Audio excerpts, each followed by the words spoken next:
En ce jour du vendredi 1er mai 2020, l'apôtre Jean nous conduit au cœur d'une querelle qui éclate parmi les Juifs. Parce qu'ils pensaient que Jésus les invitait au cannibalisme. Jésus vient de leur dire en effet, « Celui qui mange ma chair et boit mon sang a la vie éternelle, et moi je le ressusciterai au dernier jour. En effet, ma chair est la vraie nourriture et mon sang est la vraie boisson. Celui qui mange ma chair et boit mon sang demeure en moi et moi je demeure en lui. Celui qui me mange, lui aussi vivra par moi. » Au nom du Père et du Fils et du Saint-Esprit. Amen. Shalom, bien-aimés frères et sœurs dans le Seigneur.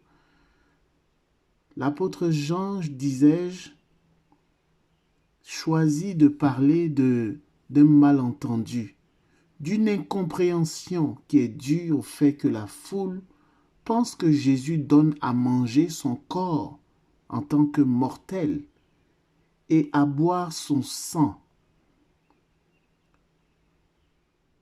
C'est plutôt Jésus ressuscité, glorifié, c'est-à-dire dans la plénitude de sa nature divine, que nous sommes invités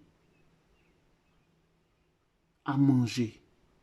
Nous sommes invités à manger la chair de Jésus et à boire son sang en tant que Christ, Jésus le Christ, c'est-à-dire Jésus le ressuscité.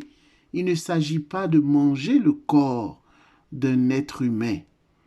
Il ne s'agit pas de boire le sang d'un être humain. D'autant plus que ces pratiques étaient interdites dans la tradition juive au temps de Jésus. Et Jésus s'y conforme. Jésus est venu non pas pour abolir la loi, mais plutôt pour l'accomplir. Il n'abolit pas cette coutume ou cette interdiction, non. Le chrétien catholique n'est ni un cannibale, ni un vampire.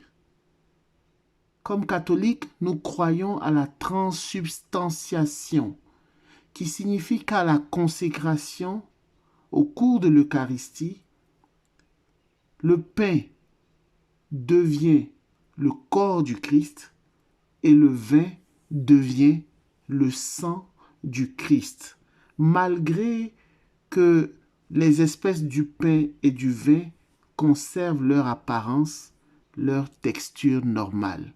Par la puissance du Saint-Esprit, le pain garde son apparence, mais en réalité, par l'intelligence de la foi, nous croyons que ce pain devient le corps du Christ et le vin conserve son apparence, sa texture de vin, mais dans la foi, en réalité, ce vin devient le sang du Christ.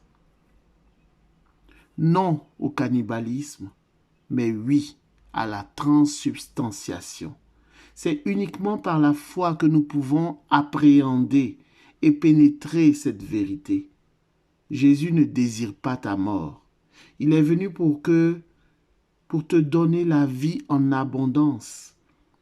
Mais pour hériter de la vie de Jésus, c'est-à-dire la vie éternelle, crois en lui et mange son corps, bois son sang dans le sacrement de l'Eucharistie. Que la paix du Seigneur soit avec toi, au nom du Père et du Fils et du Saint-Esprit. Amen.